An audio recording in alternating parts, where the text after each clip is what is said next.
là một trong số rất ít lò gốm tại Đồng Nai chuyên sản xuất gốm Biên Hòa thủ công. Những người thợ ở đây đều đạt đến trình độ nghệ nhân và đang làm gốm theo đúng cách thức đã có từ hơn 100 năm trước.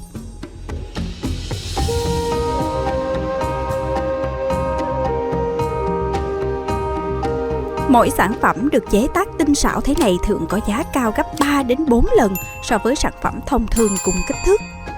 Nhưng ngày nay, không nhiều người còn biết đến dòng gốm cổ này, trong khi không dễ để tìm được một người trẻ còn mong muốn được nối tiếp một nét đẹp thời quá vãng.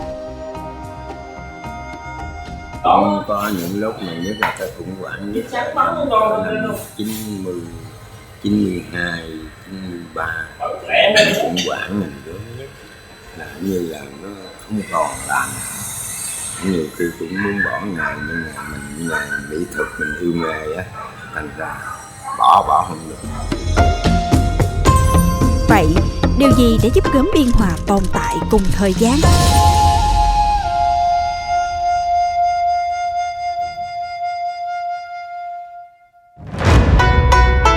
Vùng đất Biên Hòa, Đồng Nai là cái nôi của nghề làm gốm tại khu vực phía Nam Việt Nam từ thế kỷ 17. Cù Lao Phố, nay là phường Hiệp Hòa, thành phố Biên Hòa, vẫn còn nhiều địa danh gắn liền với nghề làm gốm như bến Miễn Sanh, rạch lò gốm. Đến thế kỷ 18, sau khi Cù Lao Phố bị tàn phá, một số người thợ Hoa chạy về lập lò ở Phú Lâm, nay là chợ lớn, để sản xuất gốm cây mai. Một số khác lại chuyển qua bên kia sông, lập nên làng gốm gia dụng Tân Vạn. Đầu thế kỷ 20, nghề gốm đã phát triển khá mạnh ở Biên Hòa, nhưng phải đến năm 1923, khi ông bà Ba Lích về làm hiệu trưởng tại trường dạy nghề Biên Hòa, nay là trường cao đẳng mỹ thuật trang trí Đồng Nai, thì gốm Biên Hòa mới thực sự ra đời. Từ đó, dòng sản phẩm này ngày càng nổi tiếng cả trong và ngoài nước, có mặt trong các dinh phủ sang trọng, được xuất khẩu khắp các nước Đông Dương, châu Âu và được chính phủ Pháp tặng huy chương khi tham dự hội chợ quốc tế Paris năm 1925. Niên 80 là đa số với mình này là sẽ xuất khẩu qua bên Nga, rất là còn Nga với lại Bulgaria, đa số là đồ xuất khẩu chứ ít có làm đồ, nhưng mà nó về cái phong cách là cũng vẽ, cũng khắc, cũng chấm men, cũng là thủ công, không có làm cái gì mà trong máy móc á. Cái gốm mình xưa có tiếng.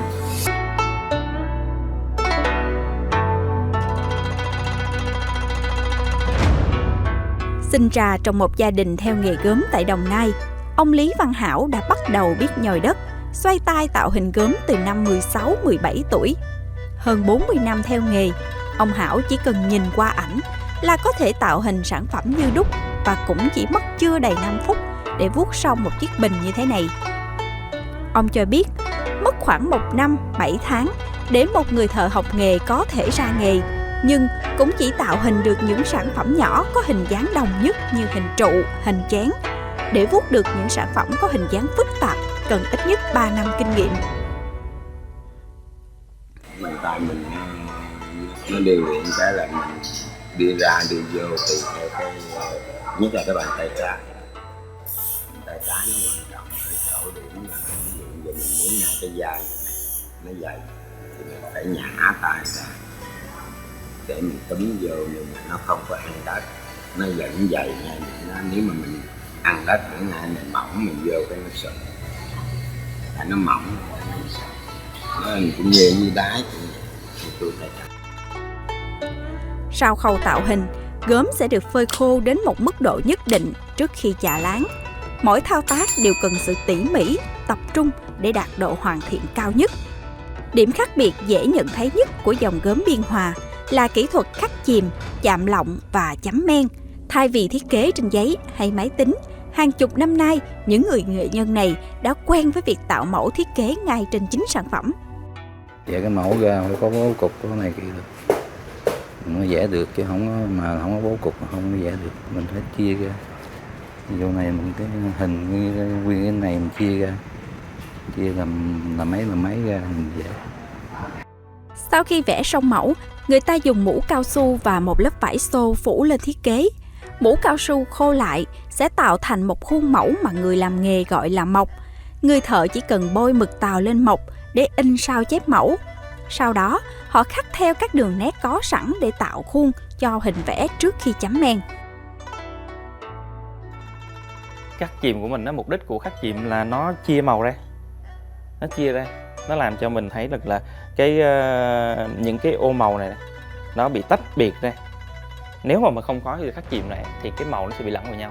Vì cái màu của mình là men màu chứ không phải là oxit vẽ trên men. Nó khác biệt. Nếu mà mình oxit vẽ trên men thì nó không bị chảy ra, nó không bị lẫn màu. Em vẽ màu gì thì em đã đúng màu đó. Nhưng mà mình là mình cái oxit màu, nên tự nhiên là nếu mà mình không có đường khắc thì cái này là một trong những phương pháp của người Pháp người ta đưa vào. Khâu chấm men không chỉ đòi hỏi sự tỉ mỉ và điêu luyện từ những người thợ hàng chục năm tuổi nghề mà còn thách thức ở khâu pha màu. Để tạo ra những màu men truyền thống trứ danh của gốm Biên Hòa như trắng tàu, đỏ đá, xanh đồng trổ là một quá trình không hề đơn giản. Đặc biệt là màu xanh đồng trổ còn được người Pháp gọi với cái tên Vert de Biên Hòa, với nền là màu xanh nhưng khi được nung ở nhiệt độ thích hợp sẽ trổ những bông hoa li ti màu vàng đồng. Tuy nhiên, chỉ cần sai lệch một chút về công thức pha màu, chất lượng đất hoặc nhiệt độ lửa, màu đồng có thể trổ không đều hoặc chuyển sang xỉn đen thì xem như sản phẩm bị lỗi. Màu men xanh đồng trổ này, cái nét đẹp nó tiềm ẩn ở cái men á, nó quả biến theo cái lửa, nó tùy cái lửa mà nó ra từng cái nét, cái màu sắc nó cuốn hút lắm. Thì mình cảm được cái điều đó, phải đúng cái màu xanh như xanh ngọc cho đó, mà nó trổ phải vàng và nó không có đồng nhất. Cái chỗ này nó khác, chỗ này kia nó khác, nó có cái hiệu ứng matcha rất là đẹp, rất là mỹ thuật, cho nên là cái màng nó rất là quý ở cái chỗ đó. Thì các thầy nghiên cứu đã bao đời rồi, thì mình chỉ là người nấu góp theo và mình nghiên cứu, mình thay đổi thêm cho nó đẹp, nhưng mà cũng vẫn chưa được. Cho nên là cái được của cái men á là nó khó lắm, nó phụ thuộc vô nhiệt á. Cho nên là cái niềm đam mê đó là nó luôn cuốn hút mình làm sao cho được. Cũng chính cái màu men xanh đồng trổ đó đã cuốn hút những người trẻ như anh Mai Thanh Sinh, anh Nguyễn Văn Cường say mê tìm hiểu và khát khao làm sống lại một làng nghề. Ngẫu nhiên lắm, có nghĩa là khi mà mình đến với gốm thì mình sẽ thấy được cái gốm đã. Thì mình thấy được cái gốm, nhưng mà khi mình tìm hiểu thì cái gốm nó rất là nổi tiếng. Cái thời điểm đó thì gốm Biên Hòa nó phát triển rất rực rỡ, nó được đi triển lãm rất là nhiều nơi mà được đón nhận rất là tích cực và xuất khẩu cũng rất là nhiều. Sau khi mình cảm giác được cái giá trị của nó thì lúc đó mình bắt đầu mình mới hội tụ những nghệ nhân lại thành một cái xưởng. Trong đó thì gồm các cái giai đoạn khắc chìm hay là từ cái tạo hình hay chấm men đều có cả. Thì cũng may mắn là mình gọi được tất cả mọi người về. Chúng tôi đến đúng dịp công ty gốm Biên Hòa chuẩn bị đưa các sản phẩm của mình tham gia một cuộc triển lãm quốc tế tại Pháp, quê hương của hai con người đã có công khai sinh ra dòng gốm độc đáo này tại Việt Nam.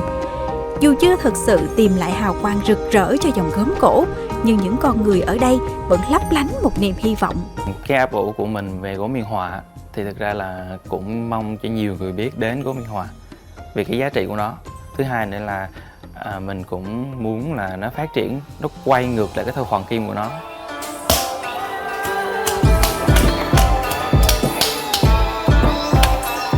Nếu bạn thích video này, xin hãy chia sẻ quan điểm của mình ở phần bình luận bên dưới và ủng hộ chúng tôi bằng cách nhấn đăng ký và bật chuông thông báo để không bỏ lỡ những video tiếp theo. Chúng tôi sẽ luôn nỗ lực để mang đến những video ngày càng thú vị hơn. Xin chào và hy vọng sớm gặp lại bạn.